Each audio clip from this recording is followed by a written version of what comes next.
முருகனுடைய தாய் தந்தையர் மீனாட்சி அம்மனா இருக்கட்டும், சிவபெருமானா இருக்கட்டும், மதுரையில் இருக்காங்க அப்படின்னு பவன் அதெல்லாம் தப்பு.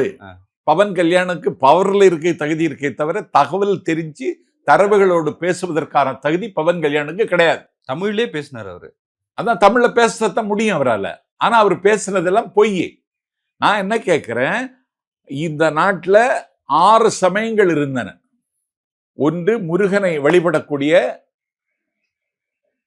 கௌமாரம், கணபதியை வழிபடக்கூடிய காணாபத்தியம், சிவனை வழிபடக்கூடிய சைவம், திருமாலை வழிபடக்கூடிய வைணவம், அம்பாடை வழிபடக்கூடிய சாக்தம். தத்துவ ரீதியாக ஒரு மதம் கௌமாரம். அது யோகிகள் சித்தர்கள் மரபுன்னு சொல்லுவாங்க.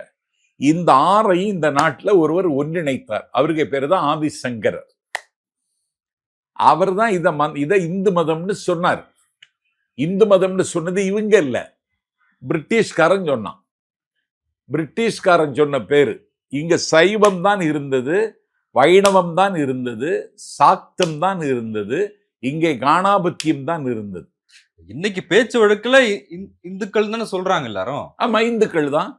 ஆமா, அதுக்கு நான் என்ன முருகனுடைய மகாநாடு நடத்தினா முருகனுடைய புகழை பாடணும்ல. இல்ல பாடினாரே நயினா நாகேந்திரன் பாட்டா அது?